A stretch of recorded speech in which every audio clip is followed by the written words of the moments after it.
नमस्कार, आपके साथ मैं हूं नेहा पंत। न्यूज़ 18 इंडिया पर आप देख रहे हैं अपना फेवरेट डिबेट शो हम तो पूछेंगे में आज हम बात करेंगे मध्य प्रदेश में सियासत की नई सनसनी साध्वी प्रज्ञा ठाकुर की। साध्वी प्रज्ञा ने आज भोपाल में कांग्रेस नेता दिग्विजय सिंह के खिलाफ पर्चा दाखिल किया। साध्वी का दावा है कि उनके पास पैसे नहीं है, लिहाजा वो जनता से मिले चंदे के सहारे चुनाव लड़ेंगी। उन्होंने झोली फैलाकर अपने समर्थकों से मदद की अपील की। लेकिन दूसरी ओर साध्वी के बयानों से पूरे देश की सियासत में बवाल मचा हुआ है। चुनाव आयोग उन्हें दो नोटिस थमा चुका है, लेकिन साध्वी के जोश में फिलहाल कोई कमी नहीं दिख रही। विरोधी उनके चुनाव लड़ने पर सवाल खड़े कर रहे हैं, लेकिन पार्टी अध्यक्ष अमित शाह ये कहकर साध्वी का बचाव कर रहे हैं कि उनके खिलाफ बनाया गया केस ही फर्जी था। इसीलिए आज हम तो पूछेंगे पहला बड़ा सवाल, क्या साध्वी के बहाने हिंदू टेरर का हवा खड़ा किया गया? दूसरा सवाल, क्या साध्वी की 9 साल की जेल बड़ा चुनावी मुद्दा बन जाएगा?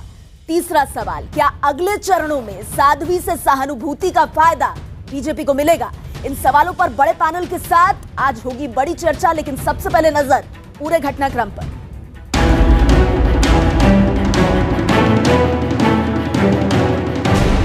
हम तो पूछेंगे में बड़ी बहस, साध्वी पर बवाल, भगवा पर सवाल।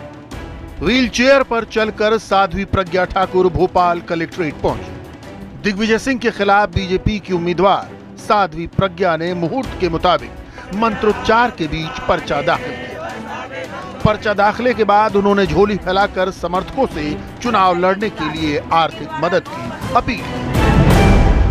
मैं अपनी जो झोली है मैं फैलाती हूँ, आप मुझे अपनी तरफ से पूरा योगदान जो दे सकते सभी को जो भी श्रद्धा है सब लोग। हालांकि साध्वी विधिवत रूप से पार्टी के बड़े नेताओं और कार्यकर्ताओं के साथ मंगलवार को पर्चा दाखिल करेंगे, लेकिन उनकी उम्मीदवारी को लेकर देश भर में बवाल मचा हुआ है, जिस पर पार्टी अध्यक्ष अमित शाह ने कोलकाता में दावा किया कि साध्वी को फर्जी केस में फंसाया गया था। एक फर्जी केस बनाया गया था हिंदू टेरर के नाम से, भगवा टेरर के नाम से। दुनिया भर में भारत की संस्कृति को बदनाम करने का प्रयास किया गया था। अदालतों में केस चला, इसको फर्जी पाया गया। अमित शाह तो यहां तक दावा कर गए कि असली गुनहगारों को साजिश के तहत छोड़ा गया। समझौता ब्लास्ट में स्वामी असीमानंद और बाकी सारे लोगों को एक्यूज बनाकर फर्जी केस रजिस्टर किया, तो समझौता ब्लास्ट करने वाले लोग कहां हैं? जो पहले पकड़े गए थे वो एक्यूज को किसने छोड़ा? जिन्होंने पहले पकड़े हुए सच्चे एक्यूज को छोड़ा है वो टेररिज्म का सपोर्ट करने वाले लोग हैं, हम नहीं हैं। लेकिन अमित शाह का यह बयान सामने आते ही विपक्ष के हमले और तेज हो गए। कांग्रेस ने सवाल पूछा कि अगर साध्वी निर्दोष हैं तो उन पर केस क्यों चल रहा है? अमित शाह को नरेंद्र मोदी से पूछना चाहिए कि साध्वी प्रज्ञा अगर इनोसेंट है, अगर दोष मुक्त है, तो तुम्हारी सरकार उस पर केस क्यों चला रही है? प्रधानमंत्री जवाब दें। वहीं आरजेडी नेता शिवानंद तिवारी ने तो सीधे प्रधानमंत्री मोदी को निशाने पर ले लिया।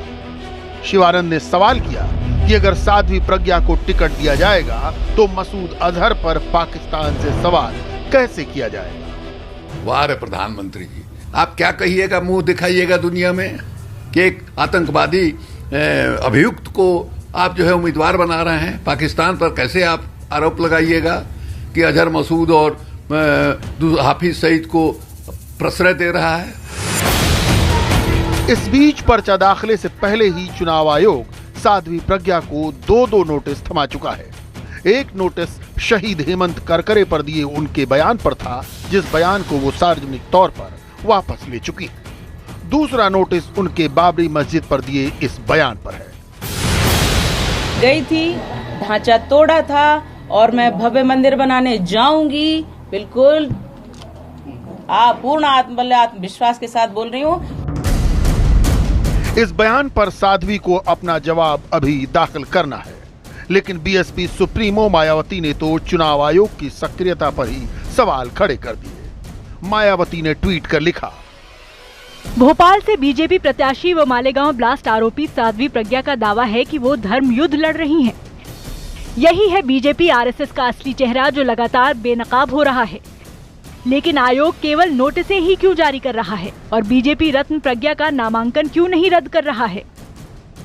हालांकि इन तमाम हमलों के बीच बीजेपी अपने स्टैंड पर कायम है कि साध्वी प्रज्ञा के बहाने हिंदू टेरर का हवा खड़ा किया गया। इसलिए हम तो पूछेंगे, क्या बीजेपी का आरोप सही है कि साध्वी प्रज्ञा को फर्जी केस में फंसाया गया? आज के सवाल पर चर्चा से पहले हम आपको बता दें इस वक्त की ताजा खबर कि साध्वी प्रज्ञा के बाबरी मस्जिद वाले बयान को भोपाल के जिला निर्वाचन अधिकारी ने आचार संहिता के उल्लंघन का मामला माना है। आयोग इस मामले में उनके जवाब से संतुष्ट नहीं है और चुनाव आयोग से कार्रवाई करने की सिफारिश की है। बहरहाल अब एक बार फिर से आज का सबसे बड़ा सवाल आपके सामने रख दें। हमारा सवाल है, बीजेपी का आरोप सही है कि साध्वी प्रज्ञा को फर्जी केस में फंसाया गया? अगर आपका जवाब हाँ है तो HTP_Y लिखें, अगर आपका जवाब नहीं है तो HTP_N लिखें। आप अपनी राय 51818 पर हमें जरूर भेजिए। ट्विटर पर आप अपनी राय #HTP और #साध्वी पर संग्राम के जरिए हम तक पहुंचा सकते हैं। इस चर्चा में एक बड़ा पैनल मेरे साथ जुड़ गया है। उनका इंट्रोडक्शन कराने से पहले जनता में बड़ी संख्या में लोग मौजूद हैं। तालियों से आप सभी का अभिनंदन, आप इस शो में हमारे साथ जुड़े हैं। और आइए अब पैनलिस्ट के साथ मैं आप लोगों का परिचय करा देती हूं। मेरे साथ बीजेपी के राष्ट्रीय प्रवक्ता और नेता के शर्मा जी मौजूद हैं। तालियों के साथ स्वागत कीजिए सभी मेहमानों का। उनके साथ खड़े हैं धर्मगुरु स्वामी दीपांकर जी। स्वागत है स्वामी दीपांकर जी आपका। साथ ही आज की इस चर्चा में हमारे साथ CPI के नेता मुख्य प्रवक्ता अमीर हैदर जैदी साहब भी जुड़ गए हैं। उनके बगल में आप देख पा रहे हैं कांग्रेस पार्टी के राष्ट्रीय प्रवक्ता और नेता आलोक शर्मा जी हमारे साथ आज की इस चर्चा में है। जल्द ही हमारे बीच में राजनीतिक विश्लेषक प्रोफेसर संगीत रागी भी होंगे। और मैं आपको बता दूं, हमारे साथ आज की इस चर्चा में सुरक्षा विशेषज्ञ कर्नल RSN सिंह भी जुड़ गए हैं। बहुत बहुत स्वागत है आपका कर्नल आज के इस प्रोग्राम में। चलिए तो अब सवाल जवाब का सिलसिला शुरू करते हैं। और आज थोड़ा सा आप लोगों की परमिशन से मैंने जरा सवाल जवाबों से पहले, आप लोगों की बात आने से पहले एक रैपिड फायर रखा है ताकि थोड़ा सा स्थिति जो है वो स्पष्ट हो जाए। हाँ ना में बस इसका जवाब दीजिएगा। उसके बाद ये बीजेपी और कांग्रेस से ही है और फिर उसके बाद आप लोगों को बोलने का पूरा मौका दिया जाएगा। सबसे पहले के शर्मा साहब आपसे शुरुआत करते हैं। हाँ ना में जवाब, बाकी आप इसको पूरा एक्सप्लेन बाद में कीजिएगा। हेमंत करकरे की शहादत पर सवाल उठाना सही है या गलत है?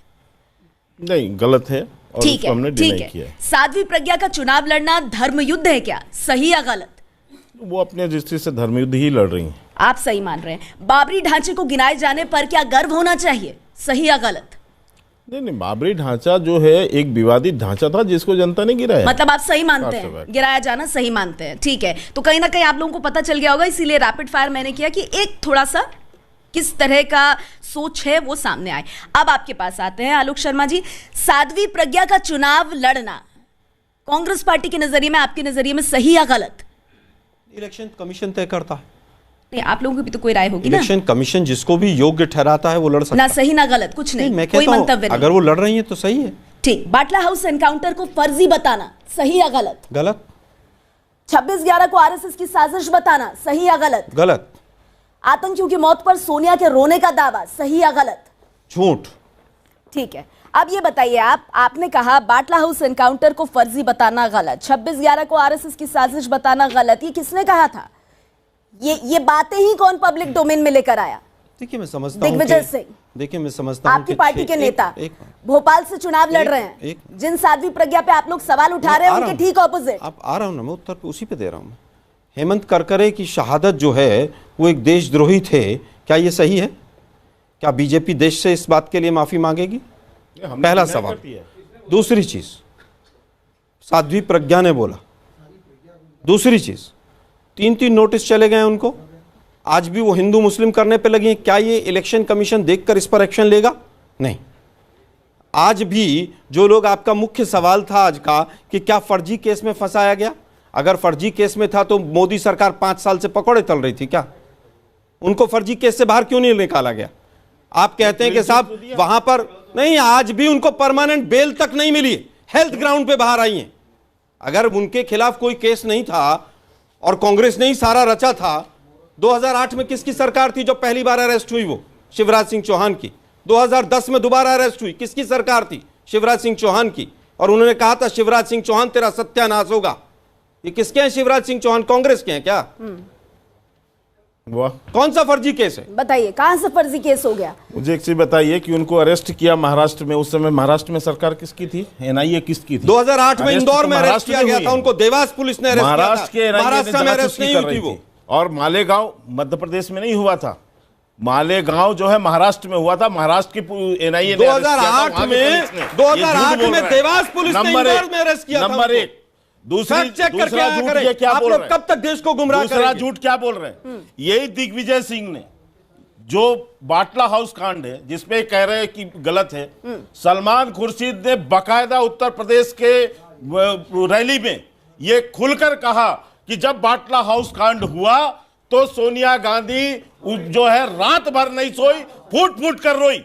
और उसी बाटला हाउस कांड के जिम्मेदार लोगों के घर में जो दिग्विजय सिंह आजमगढ़ गए और जाकर शहीदों के घर नहीं गए, आतंकवादियों के घर पे गए और वहां जाकर अपनी जो है शोक व्यक्त किया। यह है कांग्रेस का असली चेहरा, यह है कांग्रेस का आतंकवाद के प्रति प्रेम। और फर्जी केस में कैसे फंसा है? वो कह रहे हैं फर्जी केस कहां से? 2008 में कहां अरेस्ट हुई थी? जरा ऑफिशियली ऑन रिकॉर्ड बताते जाइए। 2008 में कहां अरेस्ट हुई थी? कौन सी पुलिस ने अरेस्ट किया था? मैं पूछता हूं, जब 2008 में इन्होंने केस किया, 2014 तक इनकी सरकार, मुझे बताइए क्यों नहीं उस पर चार्जशीट दायर हुआ? कौन सा केस था? चार्जशीट तक दायर नहीं कर पाए, क्यों नहीं सजा दिला पाए? क्यों इनके पास तथ्य नहीं थे? इन्होंने केवल 125 करोड़ हिंदुओं के माथे पर आतंकवादी होने का कलंक इन लोगों ने कांग्रेस के अलावा कुछ नहीं कर सकते। आलोक शर्मा जी, आप लोग लगातार कह रहे हैं कहां से फर्जी केस? वो कह रहे हैं फर्जी केस में पूरे समाज को कलंकित किया। ठीक है, अब ये बताइए आलोक शर्मा जी, एक बात बताइए, ये हिंदू आतंकवाद भगवा टेरर की बात किसने की? सुशील कुमार शिंदे और पी चिदम्बरम। समझौता ब्लास्ट एक्सप्रेस में जो शुरुआत में पाकिस्तान के आरोपी पकड़े गए थे, 14 दिन के भीतर उनको छोड़ने का काम किसने किया? सब जानते हैं। दिग्विजय सिंह किस तरह की लाइन और लेंथ लेते रहते हैं, सबको पता है। अब ये बताइए, ये साजिश नहीं है तो और क्या है? क्या ये अल्पसंख्यक वोट पाने के लिए एक साजिश है? आपका नहीं, मैं उसको और ऐड ऑन कर रही हूँ सर। प्रश्न इतनी आसानी से नहीं होता ना। उसका मंतव्य क्या है? बताइए। वो किस तरफ जा रहा है, किन वोटों की दरकार है, उस पर भी तो बात करेंगे। बताइए। मुझे केवल ये बताइए, मध्य प्रदेश में भोपाल में आईएसआई को जो इंफॉर्मेशन सप्लाई कर रहे थे बीजेपी के आईटी सेल के लोग, वो हिंदू थे मुसलमान थे? इसमें कोई जांच नहीं है, कोई आज भी जेल के अंदर पड़े हुए हैं। ये कांग्रेस का सरासर झूठ है। मैं कह रहा हूं, ऑन रिकॉर्ड कह के जा रहा हूं, आज भी 6 लोग जेल में पड़े हुए हैं। दूसरी चीज, देश के प्रधानमंत्री कहते हैं समझौता एक्सप्रेस में वो लोग छोड़ दिए। अरे भाई, किसी अधिकारी ने तो छोड़े होंगे, वो कहीं से तो गए होंगे। वो 5 साल तक आप लोग पकौड़े तल रहे थे क्या? उन अधिकारियों को क्यों नहीं अरेस्ट किया आप लोगों ने? वाह, एक आदमी के ऊपर केस क्यों नहीं किया आपने? उन्होंने अरेस्ट नहीं किया और आपके कार्यकाल में छूटे। एक मिनट, नहीं, मैं तो कह रही हूँ ना, उन्होंने अरेस्ट नहीं किया और आपके कार्यकाल में छूटे कि नहीं छूटे? आप वो भी नहीं बोलेंगे, आप उत्तर सुनने का आप वो भी नहीं बोलेंगे। उनके कार्यकाल में उन्होंने कुछ नहीं किया और आपके कार्यकाल में छूटे, ये तो मानिए। मुझे बताएंगे, आप उत्तर सुनने का आधा ही माने ना, मतलब मुझे बताइए, आपकी बात माने, जो आप कहें वो सही। हम कह रहे हैं अमित शाह जी जो कह रहे हैं वो ठीक है। समझौता एक्सप्रेस में एनआईए ने आज तक कोई दोषी नहीं ठहराया। भूत आए थे और समझौता एक्सप्रेस ब्लास्ट करके चले गए थे। अमित शाह जी ठीक कह रहे हैं। भाई, एनआईए की फेल होने का 5 साल हो गए। अगर किसी ने छोड़ा, कोई एसएचओ होगा, कोई आईओ होगा, कोई तो होगा वहां पर। केवल झूठ बोलते रहने से काम चल जाएगा? ठीक है, मुझे बताइए। एक मिनट आलोक शर्मा जी, अब आप लोगों ने अपनी बात रखी, आपने भी रखी, उन्होंने भी रखी। अब मैं जरा कर्नल आरिफ सिंह के पास जाना चाहूंगी। मेरे ख्याल में उनसे बेहतर तस्वीर कोई नहीं रख सकता। कर्नल आरिफ सिंह, इस पूरे प्रकरण में शहीद हेमंत करकरे का नाम भी आ रहा है और यह सवाल उठ रहा है कि हेमंत करकरे के संदर्भ में जो आरोप लग रहे हैं, क्या उनके पीछे कोई तथ्य भी है या वो आरोप हवा में है? आप जांच एजेंसियों को बहुत करीब से देखते रहे हैं, आपने काम किया है, आप स्थिति को स्पष्ट कीजिए। नहीं, देखिए, ये इसको लेके तो महाराष्ट्र पुलिस में खुद विरोधाभास है। ये 26 से 11 के 20-22 दिन पहले ये मालेगांव ब्लास्ट हुआ था और उसी को बुनियाद बना के ये पूरी हिंदू टेरर का थ्योरी फ्लोट किया गया। तो 2008 के इस मालेगांव ब्लास्ट के बाद ये पीछे की तरफ जाते गए और जहाँ जहाँ मुस्लिम कैजुअल्टीज़ हुए थे वहाँ पर इन्होंने सबको हिंदू टेरर बना दिया। अब ये 2 जगह अटक गए उस थ्योरी में। ये अटक गए समझौता में, और ये अटक गए 2006 के मालेगांव ब्लास्ट में। 2006 के मालेगांव ब्लास्ट में एटीएस के चीफ रघुवंशी और डीजीपी पसरिचा ने प्रेस कॉन्फ्रेंस बुलाई थी और उन्होंने कहा था ये 8-10 लड़के हैं इंडियन मुजाहिदीन के, ये इन्वॉल्व है, इनको हमने पकड़ लिया, हमने पूरी पुख्ता जानकारी की। जब ये थ्योरी को रिवाइज किया जाने लगा तो कई 2-3 साल के बाद इन लोगों को, ये जो 8-10 पकड़े थे 2006 को, वो तो हिंदू टेरर बनाना था, उनको छोड़ दिया। तो एटीएस रघुवंशी और करकरे, डीजीपी पसरिचा, ये जो आईपीएस एसोसिएशन जो बोल रही है ना, पहले तो इनको माफ़ी मांगनी चाहिए डीजीपी पसरिचा के साथ से। दूसरी बात, एक बात बताइए कि आपने, अब तो बम धमाकों के हम बहुत आदी हो चुके हैं, आपने देखे तार तो मिल ही जाते हैं ना, तो बम धमाकों में एक प्लानर होता है, हैंडलर होता है और एक एग्जीक्यूट करने वाला होता है। कहाँ है साहब, प्लानर कौन था इसमें हैंडलर कौन था और इसमें एग्जीक्यूट, बस मतलब ये 3 लोग पकड़े गए। मुझे देखिए, मुझे इस बात का बहुत बहुत दुख है कि आपने एक आर्मी के ऑफिसर जो एक देशभक्त है, मैं उसको जानता हूं, उसको प्रताड़ित किया है। और अगर साध्वी प्रज्ञा ये समझती हैं कि उनको किसी ने प्रताड़ित किया है, तो उनको कोसने का और श्राप देने का उनको पूरा हक है, जैसे हमको और आपको है। अगर साहब 26 से 11 नहीं जी, बहुत हो गया। और मैं साध्वी प्रज्ञा से अनुरोध करूंगा कि कृपया माफी मांग के हम लोगों को छोटा ना करें, डट के लड़ें। एक मिनट, कर्नल साहब, आलोक शर्मा आना चाहते हैं इस कन्वर्सेशन में। नहीं, लेकिन एक मिनट, कर्नल साहब आप साफ कीजिए, आप ये कह रहे हैं कि जिनकी बात हो रही है, जो शहीद हैं वो इस देश के लिए, आप कह रहे हैं कांग्रेस पार्टी अपने इशारों पर काम करवा रही थी क्या? आप ये, मैं बहुत सीधा सवाल, सर प्लीज, आप हमेशा मुझे मैं पॉलिटिशियन के साथ नहीं, मैं किसी से भिड़ना चाहता, मैंने कांग्रेस का भिड़िए ना, आप तो भाजपा का पक्ष बहुत अच्छा ना करें, नहीं भिड़िए ना, आप आइए ना तथ्यों पर। लेकिन मैं सवाल 4 आपसे पूछता हूं, उत्तर देके जाना, भाग के मत जाना, छोड़ के मत जाना। दिग्विजय सिंह को ये देखिए ना, भाजपा से ज्यादा अच्छा पक्ष रखते हैं लोग। कहां के कर्नल है ये? दिग्विजय सिंह को बीजेपी के कर्नल है क्या? कि वो एक महाराष्ट्र कैडर ऑफिसर के साथ ये डेली क्या बात कर रहे थे? अगर वो हिंदू टेरर इन्वेस्टिगेट कर रहे थे तो ये बताइए कि पाकिस्तानियों ने करकरे को क्यों मारा? मुझे केवल ये बता दीजिए, अगर दिग्विजय सिंह किसी से बात कर रहे थे तो आपकी 5 साल से सरकार है। एक मिनट साहब, बहुत सवाल पूछ लिए, अब जरा उत्तर सुन लिया, भागिए मत।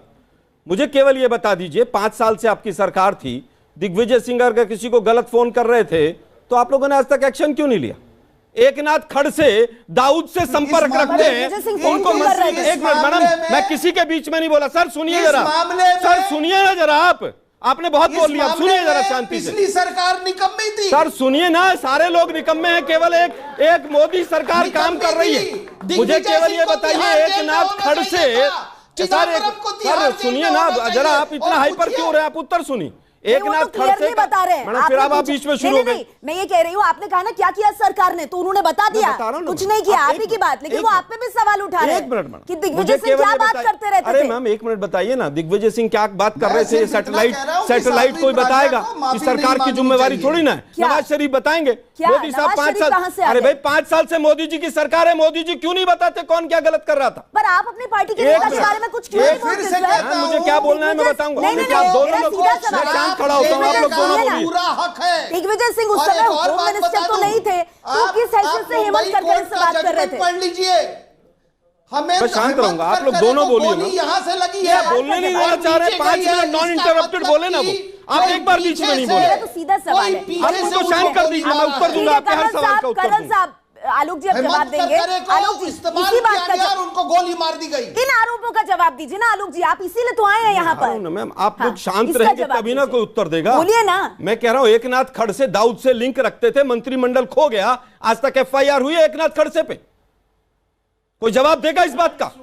दिग्विजय सिंह पे कौन जवाब मैं देगा? उत्तर पूछ रहा हूँ। एक नाथ खड़से मंत्रिमंडल छोड़ के चले गए, ये सरकार क्योंकि दाऊद से उनके अरे आपने हिंदुओं को दिग्विजय सिंह पर उत्तर दे क्यों नहीं पूछेंगे? क्यों नहीं? भोपाल से साध्वी प्रज्ञा और दिग्विजय सिंह, बीजेपी के नहीं, नहीं, वो बात आप जवाब नहीं दे रहे ना। दिग्विजय सिंह पे बोलिए ना, आपके पास कुछ छिपाने को नहीं है। दिग्विजय सिंह पे बोलिए। एक मिनट दिग्विजय सिंह पे बोलेंगे वो। नहीं है कि एक नाथ खड़से पे बीजेपी सर दिग्विजय सिंह पे जवाब दीजिए ना, बाकियों की हिम्मत छोड़िए, अपनी हिम्मत दिखाइए। सुनिए ना, आप शांत रहिए। मुझे केवल ये बताइए, अगर दिग्विजय सिंह ने गलत किया था, ये सरकार 5 साल तक पकौड़े तल रही थी क्या? अरे हर जगह पकौड़े। अरे क्यों नहीं किया एक्शन, क्यों नहीं लिया किसी को? जवाब आपके पास नहीं है। पहली चीज। दूसरी दिग्विजय चीज, सिंह हिंदू चिदम्बरम हो गया खत्म। बोले झूठे आरोपों का कोई उसके लिए माफी नहीं मांगेंगे। मालेगांव बाइक में ब्लास्ट में जो बाइक पकड़ी गई थी, वो नेहा पंत के नाम पे थी या के शर्मा के नाम पर थी? किसके नाम पर थी वो बाइक? एनआईए ने क्या कहा है? किसके नाम पर? एनआईए ने क्या कहा है? वो नाम थी एनआईए ने क्या कहा है? और क्या कहा एनआईए ने? 2 साल मालेगांव बात से 2 साल पहले तक उनके पास थी, उसके बाद कोई और उस बाइक का इस्तेमाल कर रहा था। एनआईए ने क्लीन चिट दी, पर आलोक शर्मा का सर्टिफिकेट ज्यादा मैटर करता है। पूरे इंफॉर्मेशन दीजिए सर, आधा मत बोलिए सर। वो बहुत नहीं, ये नहीं कह रही हूँ, आप गलत तथ्य रख रहे हैं सर। आप कह रहे हैं किसकी बाइक थी? एनआईए की क्लीन चिट बताइए ना। माफी मांगे, किसी को परमानेंट बेल क्यों नहीं मिला? वाजिब सवाल है आपका, बताइए। वाजिब सवाल है, वाजिब सवाल है, पर आप जवाब देंगे दिग्विजय सिंह पर या आप भागते रहेंगे? जिस दिन ब्लास्ट हुआ उस दिन वो बाइक किसके नाम थी? नहीं देंगे जवाब। प्रज्ञा ठाकुर के नाम थी। दिग्विजय सिंह प्रज्ञा ठाकुर, दिग्विजय सिंह पे कह रहा हूँ ना। क्या कह रहे हैं? जवाब मांगते हैं दिग्विजय सिंह? आपने भोपाल से देखिए, साध्वी बताइए ना, क्या पर हमले जवाब हो रहे हैं, मांगते? साध्वी पर हमले हो रहे हैं। सुनिए सर, साध्वी प्रज्ञा ठाकुर, सुनिए ना, पर्दाफाश हो रहा है। साध्वी प्रज्ञा ठाकुर उसी भोपाल सीट से लड़ रही है जिस सीट से उनकी चुनौती दिग्विजय सिंह है। साध्वी पर 10 हमले हो रहे हैं, कहा जा रहा है उनको कोर्ट ने बरी नहीं किया है, वो टिकट लेके चुनाव में कैसे आ गई, उन पर आतंकवाद का आरोप है। अरे दिग्विजय सिंह साहब जो हेमंत करकरे से फोन पर बात करते हैं, और मैं आपको बता दूं, हेमंत करकरे को इन सब चीजों में घसीटने वाली साध्वी प्रज्ञा पहली महिला नहीं है। दिग्विजय सिंह ने दिसंबर 2010 में कहा था, मुंबई हमलों से पहले फोन करके हेमंत करकरे ने मुझे कहा था कि मालेगांव बम धमाकों में हिंदू संगठनों से धमकी मिल रही है। और तब प्रोफेसर रागी क्या कहा था, कविता करकरे ने क्या कहा था, सुनिए ना। नहीं, हेमंत करकरे जो शहीद है, उनकी पत्नी ने कहा था दिग्विजय सिंह का ये बयान शहादत का अपमान है। ये क्यों भूल जाती है? सरकारी वकील जो थी साध्वी प्रज्ञा की, वो भाग गई। क्या कहा कि मेरे ऊपर एनआईए का प्रभाव है, दबाव है, क्या आप इस केस को ढीला करें? आप सवाल नहीं पूछेंगे बीजेपी से? आपकी हिम्मत नहीं है पूछने जवाब दीजिए। वो कह रहे हैं हिम्मत नहीं है, सरकारों में हिम्मत नहीं है, सवाल नहीं पूछ सकते। ठीक है, आपके सवाल का ही जवाब दे रहे हैं। भले आप जवाब मत दीजिए, एक नाथ खड़से मत दीजिए।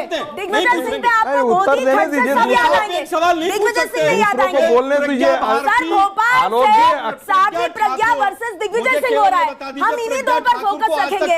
आप कहीं भी घुमाते रहिए डिबेट। 15 साल तक सरकार मध्य प्रदेश में इनकी रही। ठीक है, 6 साल से मोदी जी के 5 साल से। हाँ बोलिए ना, बोलिए आप, सुनेंगे वो आपको, सुनेंगे, सवालों का जवाब दीजिए। देखिए पहली बात, मैं हो सकता मैंने किसी पे हस्तक्षेप नहीं किया है, हस्तक्षेप नहीं किया, इसलिए आप सवाल। अरे सर हम अभिनव सोसाइटी से क्या लिंक था, जरा पूछ के दिखाइए ना। ठीक है ना, जवाब तो देने दीजिए। मैं हस्तक्षेप नहीं कर रहा हूँ, ये तो कोई बात नहीं है। नहीं पूछेंगे, जवाब नहीं। रागी साहब जवाब दीजिए सर। नहीं, ये तरीका नहीं है, ये असभ्यता है। नहीं ठीक है, ये तरीका नहीं है। अब जवाब दीजिए। मैं चुप हूँ। ऐसा है, एक जमाना यह भी था जब पत्रकारों को अहमद पटेल के यहाँ से जाता था कि सोनिया गांधी के खिलाफ मत लिखना, चाहे वो महाभ्रष्ट परिवार हो, पैरोकार बनते हो। एक तथाकथित साध्वी जेल में रही और उसको परमानेंट बेल नहीं दिलवा पाए आप लोग, और झूठे केस में कांग्रेस ने देखिए हालत देखिए, नर्वसनेस देखिए, सही सवालों के उत्तर दो। सुन लीजिए, दे रहे हैं, मत करो। आपकी हिम्मत और हैसियत नहीं है कि आप उन सवालों को झेल सके, उत्तरों को झेल सके। पूछ रहे हैं, बिल्कुल नहीं। जो उनकी पहली बात, साध्वी प्रज्ञा का बेल जो है वो मेडिकल ग्राउंड पर नहीं हुआ था। मेडिकल ग्राउंड एक दूसरा फैक्टर था। परमानेंट बेल पहला प्लीज आपने प्रश्न किया, जेल मिली उनको? ये नहीं मिली। आप प्रश्न करेंगे या 5 साल में परमानेंट जेल नहीं मिली? चर्चा नहीं होगी सर, बात पूरी करने दीजिए। कांग्रेसी का मुंह बंद कीजिए। एक मिनट, एक मिनट, कोई तरीका नहीं है। सवाल यही, बीजेपी के दावे में कितना दम कि साध्वी प्रज्ञा को झूठे केस में, फर्जी केस में फंसाया गया। हमारे साथ प्रोफेसर संगीत रागी हैं। आलोक जी के सवालों का जवाब देते हुए इस बात का जवाब दीजिए। देखिए, यदि आरवीएस मनी की यदि हम पुस्तक पढ़ें तो उससे बहुत साफ है कि कांग्रेस ये आप पार्टी थोड़ा ने, एक्सप्लेन कीजिए। देखिए, आरवीएस मनी जो है वो डिप्टी सेक्रेटरी थे, होम मिनिस्ट्री के अंदर था, डिप्टी सेक्रेटरी थे, अंडर सेक्रेटरी थे वो। अंडर सेक्रेटरी थे। आपको बहुत अधूरा ज्ञान है। बोलिए, मान लिया, मैंने मान लिया कर दिया आलोक जी, ठीक है। अंडर सेक्रेटरी को ये पता था कि होम मिनिस्टर क्या नोटिंग लिख रहा है। ठीक है सर, आपने क्लियर किया, वो बात पूरी कर लीजिए। ऐसा मैंने अपनी गलती मान ली है। बस एक व्यक्ति एक किताब लिखता है जिसमें पूरा खाका है, उसका विस्तृत में नहीं जाऊंगा, पूरा खाका है कैसे कांग्रेस पार्टी ने जानबूझ करके हिंदुओं को बदनाम करने के लिए हिंदू टेररिज्म शब्द का प्रयोग किया। इसका कारण जानिए, क्योंकि इस्लामिक टेररिज्म पूरी दुनिया में व्याप्त है। भारत के अंदर भी इस्लामिक टेररिज्म पर बहुत बहस चल रही थी और कांग्रेस पार्टी कटघरे में थी। उनको लगा कि यदि हम इनको बार बार प्रोटेक्ट कर रहे हैं तो ये नैरेटिव तो नहीं विमर्श जा रहा था ना कि भाई टेररिज्म का कोई धर्म नहीं होता है। मैं कहता हूं कि सारे मुस्लिम आतंकवादी नहीं हैं, लेकिन क्या कारण है कि पूरी दुनिया में जहां भी आतंकवादी हैं उसमें एक आदमी मुस्लिम का हिस्सा है। हिंदू अपवाद के तौर पे वायलेंस में इन्वॉल्व हो सकता है एक आध जगह, लेकिन हिंदू टेररिज्म शब्द जो है भारत की सभ्यता और संस्कृति को सिर्फ बदनाम किया, इसके अतिरिक्त और कुछ नहीं किया। और ये श्रीमती सोनिया गांधी के इशारे पर किया गया। जो महिला कैथोलिक चर्च को बढ़ावा देने के लिए कुछ भी हद तक जा सकती हो, आप उससे क्या अंदाजा लगा सकते हैं इस देश में? आप इतनी बड़ी सनातन संस्कृति को, जहां पूरी दुनिया में एक मिसाल आप बता दें कि अपने धर्म की व्यापकता के लिए हम लोगों ने वायलेंस किया हो दुनिया में कहीं भी, तो रागी इस्लाम ने प्रयोग किया है, रागी साहब, क्रिश्चियनिटी ने भी प्रयोग किया है। रागी साहब, आप एक बड़ा आरोप लगा रहे हैं हिंसा का पार्टी पर। आलोक जी उसका जवाब देंगे, लेकिन उससे पहले 2 मेहमान और बचे। आलोक जी, आप देंगे जवाब उसका? पूरा जवाब, छोटा भी नहीं, पूरा देंगे। स्वामी दीपांकर जी, मैं तुरंत आती हूँ आपके पास। 1 मिनट सर, नहीं 1 मिनट सर, ऐसा नहीं हो सकता ना, बाकी तो नहीं रह सकते। बहुत लंबा इन्होंने बताया, गौड़ से मुसलमान थे, फिर देखिए आप भी वही कर रहे हैं जिनका आरोप आप लगाते हैं। मैंने कहा व्यक्तिगत हिंसा हो सकती है, हिंसा हो सकती है, मारा वो भी मुसलमान, लेकिन ऑर्गेनाइज्ड वायलेंस अपने धर्म के प्रचार के लिए नहीं करना है। खड़ से जिनका दाऊद से, अरे भाई सारे यहीं आ जाओ ना, इधर बीच में मत बोलिए। एकनाथ खड़ से जिनका दाऊद से संबंध था वो भी मुसलमान है, और जो भोपाल में अभी बीजेपी के आईटी सेल के लोग जेल में वो भी मुसलमान है सब। आप केवल ये करना चाहते हैं कि हिंदू मुसलमान कैसे हो? नहीं, कोई मैं नहीं पूछना चाहता हूं, एक मिनट, तो कह रहे हैं हिंदू टेररिज्म कहां से आया? भगवा आतंकवाद कहां से आया? आतंकवाद का रंग भगवा होता है? नहीं होता ना। आलोक जी, हो गया। नहीं, आप बार बार वहीं घुमाएंगे। जिस व्यक्ति ने पहले बाद में नहीं, सुशील कुमार शिंदे और पी चिदम्बरम ये कह चुके, ऑन रिकॉर्ड है, आप इसे डिफेंड नहीं कर सकते। स्वामी दीपांकर जी, मैं आपके पास आना चाहूंगी। सवाल बहुत साफ है स्वामी दीपांकर जी, आपसे सवाल ये है कि अफजल गुल्लू के लिए आधी रात को कोर्ट के दरवाजे खुलते हैं, उसमें कहा जाता है न्याय मिलना चाहिए, जस्टिस मिलना चाहिए, सब कुछ होना चाहिए। यहाँ दूसरी तरफ साध्वी प्रज्ञा है, कोर्ट ने अभी फैसला नहीं सुनाया है, लेकिन कई हलकों से उनको आतंकवादी करार दे दिया गया है। क्या ये सियासी है या ये करना जायज है? ये बता दीजिए मुझे। नेहा, 2-3 बातें महत्वपूर्ण कहूंगा और मैं उम्मीद करूंगा कि आप उसे सुनेंगे और जनता तक वो फैक्ट्स जाए। मैं चाहता हूं 1757 में अहमद शाह अब्दाली ने जब मथुरा पर आक्रमण किया था तो बचाने वाला भगवा था। तैमूर जब आया था स्वात घाटी से होता हुआ तो भगाने वाला भगवा था। 1966 में करपात्रे जी महाराज जब गोरक्षा यात्रा के लिए दिल्ली आए थे तो संसद पर गोली खाने वाला भगवा था, बराबर। और 2008 में 120 करोड़ लोगों के मस्तिष्क पर तिलक की तरह चमकने वाले भगवा पर यह जब आरोप लगा तो यह अपने आप में निंदनीय नहीं था, यह अपने आप में डूब मरने जैसा था। मैं एक बड़ी बात अब कहने जा रहा हूं जो कि मेरे दिल में थी और टीस है, शायद रहेगी भी। क्यों? क्योंकि साधु हूं तो स्वाभाविक है कि कुछ चीजों को दिल से लेता हूं। हम लोग कोई सियासतदान नहीं और मुझे सियासत करनी भी नहीं। मेरा कहने का अर्थ मात्र इतना है कि साध्वी प्रज्ञा के साथ स्थिति घटित हुई, निसंदेह ये दुखद है कि जिसके पैर तक मुड़ गए, कैंसर तक हो गया, वो कराए तो भी गुनाहगार, रोए तो भी गुनाहगार और कुछ बोले तो भी गुनाहगार। वो इसलिए गुनाहगार क्योंकि वो एक साध्वी है। 50 करोड़ महिला मतदाता हैं। क्या आप साध्वी हटा दीजिए, नहीं आप उसका सम्मान करते, महिला मतदाता होने के नाते तो करिए ना। और महिला मतदाता होने के नाते भी नहीं करते तो एक महिला होने के नाते तो करिए ना। और अगर जो वो भी नहीं कर सकते, और अगर वो भी नहीं कर सकते तो मेरी एक आलोक भाई से मेरी एक करबद्ध प्रार्थना है, बड़े सम्मान के साथ मैं चाहता हूं आलोक भाई ये देखें और उसके बाद आलोक भाई फैसला लें। ये एक तस्वीर है, हम 5 धर्मगुरु थे जिसमें आचार्य लोकेश मुनि, इमाम इलियासी, मुनि सुशील जी, चंडोक जी और एक मैं स्वामी दीपांकर। हम लोगों के हाथ में तिरंगा है, आप देख पा रही हैं इसमें। मैं चाहूंगा कैमरा एक बार अगर जो जूम कर आप दुनिया को दिखा पाए, ये हम लोगों के हाथ में तिरंगा है। एक बार मैं चाहता हूं वो तिरंगा दिखा दें ताकि मैं नेक्स्ट बात बोलूं। नहीं बोलिए ना, आप अपनी बात बोलिए, कोशिश करेंगे, पर आप बताइए। ये समय दीजिए। ये नेक्स्ट गुजरात कांग्रेस ने अपने ट्विटर हैंडल से, इसको ऑफिशियल ट्विटर हैंडल से ट्वीट किया और अपनी पार्टी का झंडा पकड़ा दिया, एडिट कर।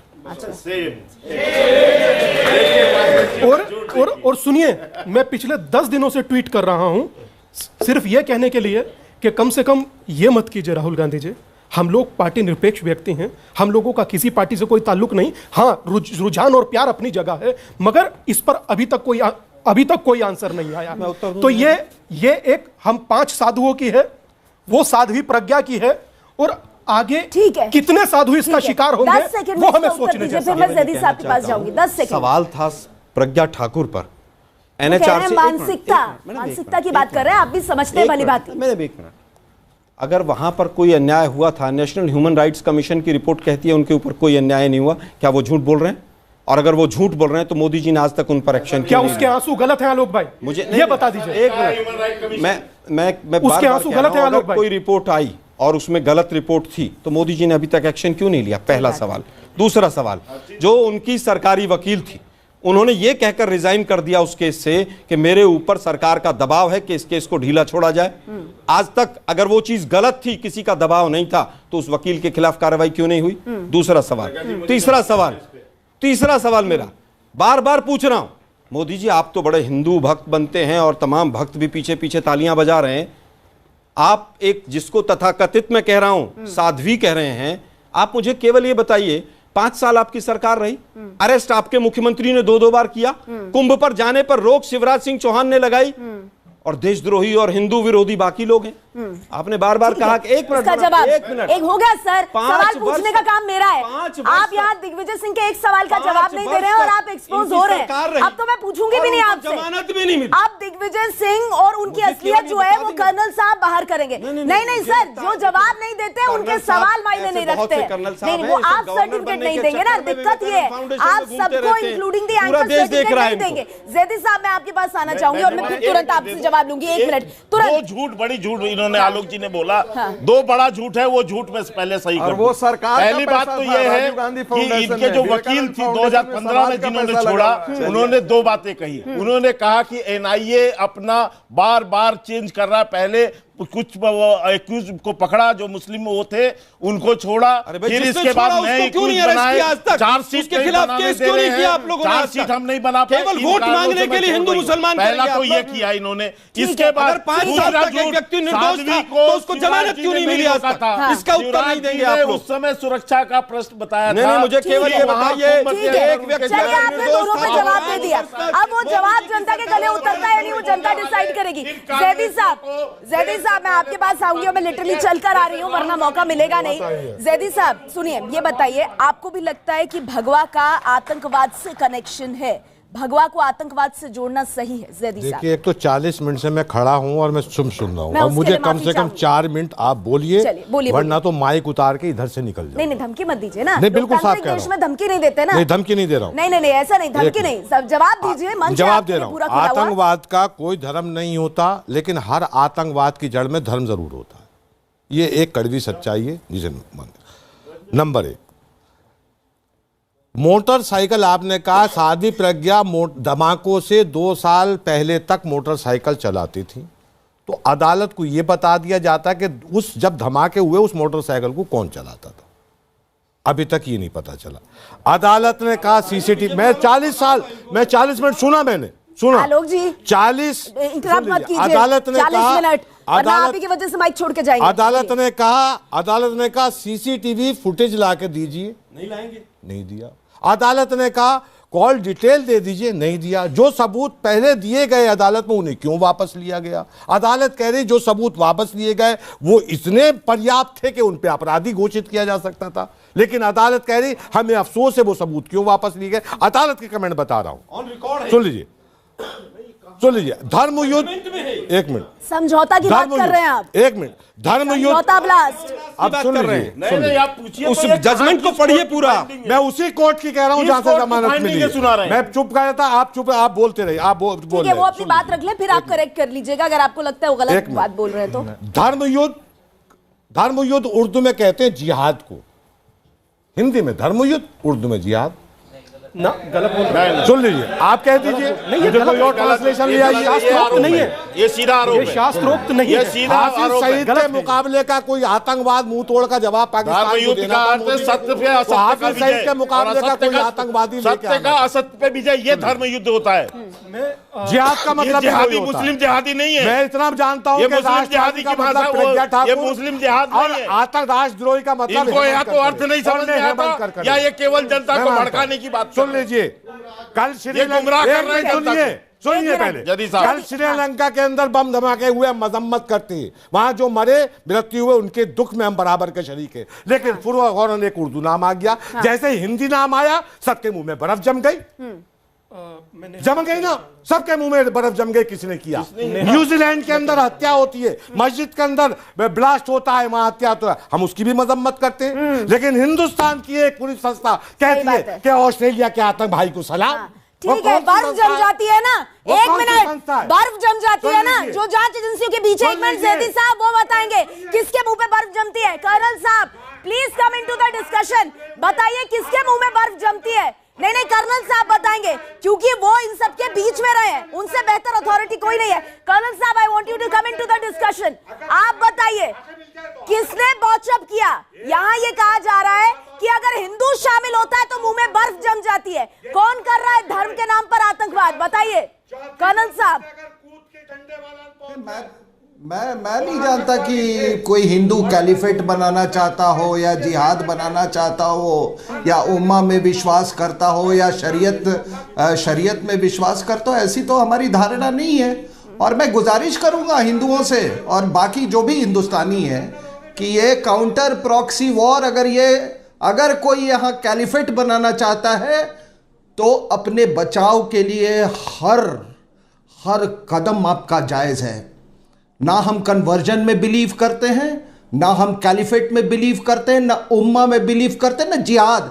हम कहां अपना जिहाद करने जा रहे हैं साहब, है? और कहते हैं आतंकवाद का धर्म नहीं होता। हमारे पूर्वजों ने जजिया देते रहे, हमारे पूर्वज जजिया देते रहे और कहते हैं कि आतंकवाद का धर्म नहीं होता। मानव अधिकार हमारे पूर्वजों ने जजिया दिया, हमने इस देश में हिंदुओं के लिए टैक्स दिया मारा है, और तुम जैसे और कहते हैं कि धर्म नहीं होता। अरे हम कौन सा कैलिफेट बनाना चाहते हैं? आप इनसे बोलिए कि आज ये कैलिफेट का आप इनको बोलिए कि कंडेम करें, ये कंडेम करें। आज ये बोलिए कि ये गज़वाए हिंद में विश्वास नहीं करते, ये कैलिफेट में नहीं ये करते। गज़वाए हिंद मैंने लिखा है, गज़वाए हिंद मैंने लिखा है। और साहब एक बड़ी बात हो रही है पोलराइजेशन की। अगर प्रॉक्सी वॉर इस देश में हो रहा है तो पोलराइजेशन जरूर होना चाहिए ताकि सफेद और काला दोनों दिखाई दे। की उपज है, वो भी तुम्हारा भाई है जो जिहाद करता है, जो धर्म युद्ध करता है। मौलवी साहब मैं कह तो रहा हूँ, अबू हुरैरा जैसे शैतानी दिमाग की उपज है। मैं यहाँ पर रुक रही हूँ कुछ देर के लिए। देखिए इस देश में जब आप धर्म को आतंकवाद से जोड़ देते हैं और किसी कम्युनिटी को बचाने के लिए किसी कम्युनिटी पर अगर आरोप लगाते हैं, वो कोई भी समुदाय हो, पर सवाल उठेंगे। इसीलिए आज हम यहाँ मौजूद हैं और ये सवाल पूछ रहे हैं कि बीजेपी जो आरोप लगा रही है उसके इस आरोप में कितना बड़ी चर्चा हम तो पूछेंगे मैं आज, क्या हिंदू आतंकवाद का पूरा एक तरह से एक साजिश रच के गढ़ करके कहीं ना कहीं टारगेट करने की एक समुदाय को कोशिश हुई है। बीजेपी यही दावा कर रही है और इसी दावे की हम कर रहे हैं पड़ताल। हमारे साथ लगातार खास मेहमान बने हुए हैं प्रोफेसर संगीत रागी। क्या साध्वी प्रज्ञा हिंदुत्व का प्रतिनिधित्व करती है इस देश में? ठीक उसी तरह जैसे मुल्ला उमर करते थे। देखिए पहली बात, ठीक उसी तरह जैसे मुल्ला उमर बातचीत की जाती है कि आतंकवाद जैसे हाफिज सईद करता है लश्कर तौयबा का, ये वो लोग करते हैं। ऐसा इसलिए ये नैरेटिव बनाया जाता है क्योंकि इसमें इस्लामिक समूह जो है वो घिरा हुआ है, वो बदनामी से जूझ रहा है, पूरी दुनिया में जूझ रहा है। इसीलिए ये नैरेटिव किया जाता है ताकि इसीलिए नैरेटिव किया जाता है कि कोई धर्म नहीं होता है। यदि भगवा आतंकवाद करती है। उनकी बारी है, फिर मैं आपसे ले लूंगी जवाब। जैदी साहब, वहाँ पर लोग बहुत नाराज हो रहे हैं, वो कह रहे हैं उनको वहाँ सुनना है फिर आपके पास आएंगे। थोड़ी टॉलरेंस रखिए जैदी साहब, थोड़ी टॉलरेंस रखिए, बात पूरी कीजिए अपनी। देखिए, आतंकवाद का धर्म होता है, ऐसा इसलिए मैं कह रहा हूं कि पूरी दुनिया में इस्लामिक आतंकवाद एक सच्चाई है और इस इस्लामिक आतंकवाद को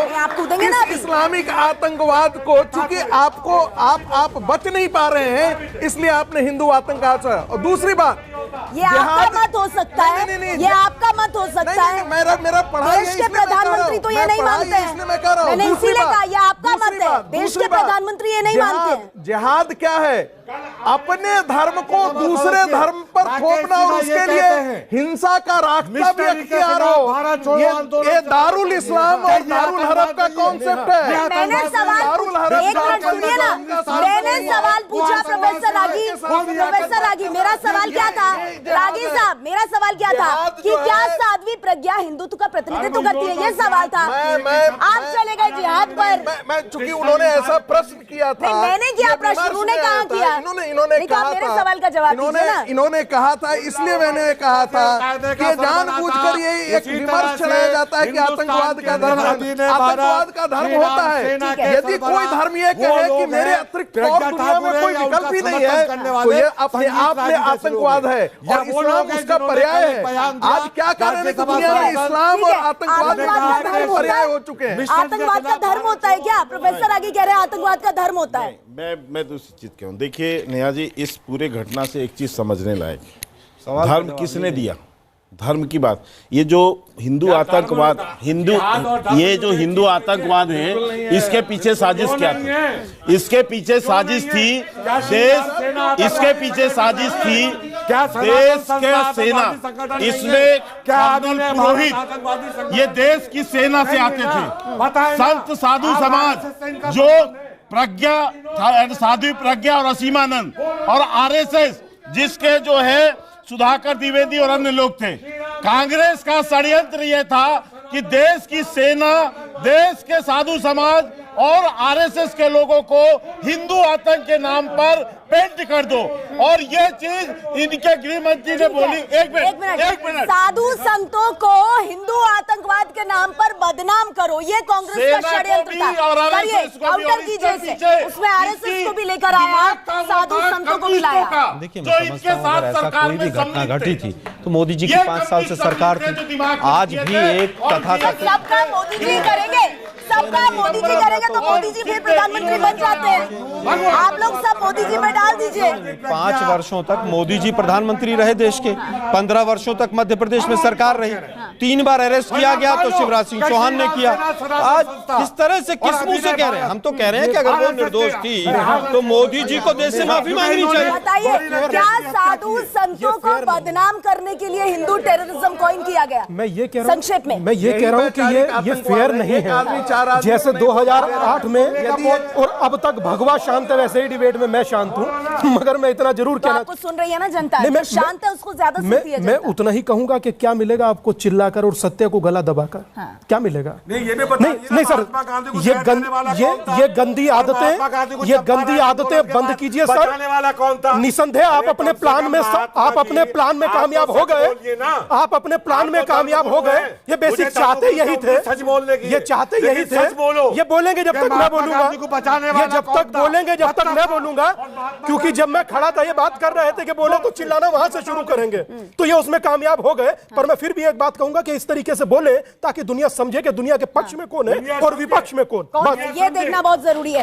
चलिए आप जल्दी से, आप लोगों को क्या अपनी बात कहनी है? हाथ खड़ा कीजिए फटाफट, ऐसे नहीं शांत बैठेंगे तो फिर मुझे वापस जाना पड़ेगा। कौन? आइए।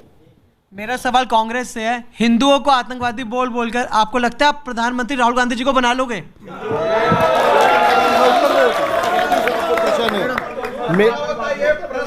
अरे आलोक जी से था।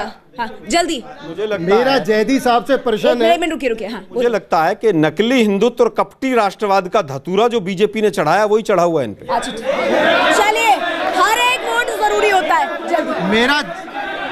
मेरा जैदी साहब से, हाँ बोलिए जल्दी। जैदी साहब से प्रश्न है कि जब भी देश हित की, 125 करोड़ लोगों की भलाई की, राष्ट्र हित की बात होती है, आपको उसमें बीजेपी, संघ ऐसी चीज क्यों नजर आने लगती है? क्या यही देश हित की बात करते हैं?